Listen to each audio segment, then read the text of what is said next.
Hello there my Fallout lovers, and welcome to Bubbles Fallout Companions Guide. In this series we're going to be going through every single companion you can get within the Fallout 4 universe, going through their backstory a little, the locations on where you can find them, the quests you've got to do for them, the likes and dislikes, and finally the perk at the end of it.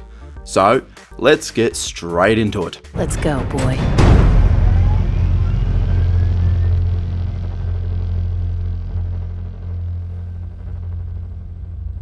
This is Curie, and this is Curie, but voiced by this attractive woman.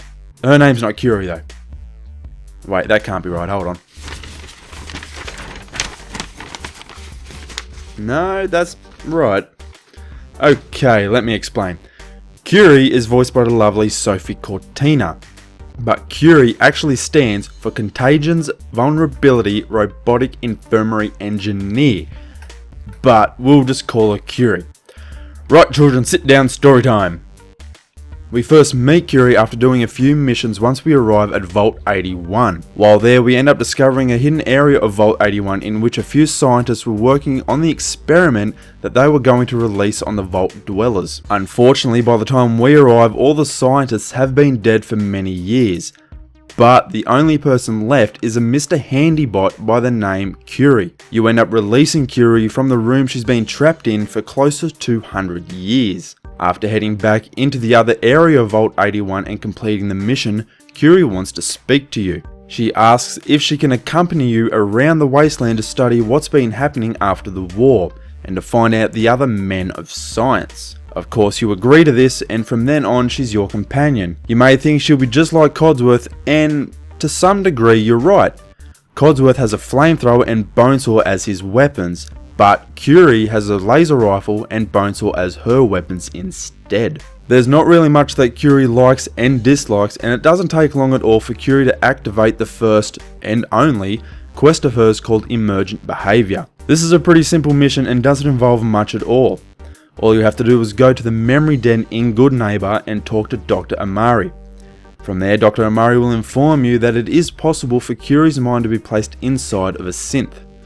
Following this, all you have to do is wait 24 hours to speak to the caretaker of the synth body. She'll agree for you to use the body, and then hey presto, Curie has a hot new synth body. Now that Curie is in her new body, her combat style is still the same.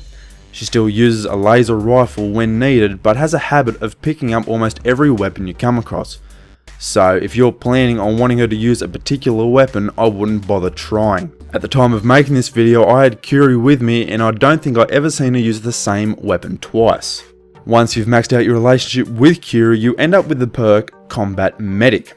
What this does is once a day you can heal 100 hit points if your current number of hit points is below 10%. For me personally, I don't find this perk very helpful, so I didn't bother maximizing my relationship with her. As a companion, I find Curie to be not very helpful when it comes to trying to pick locks or hacking terminals, as she flat out refuses to do it.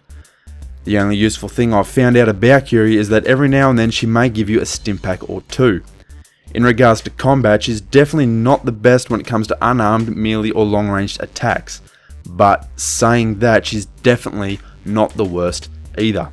So guys, I hope you've enjoyed this companion's guide of Curie. If you've enjoyed this and learned something new, make sure you smack that like button, share with all your Fallout friends, make sure you stay safe out in the wasteland, and I will see you in the next video.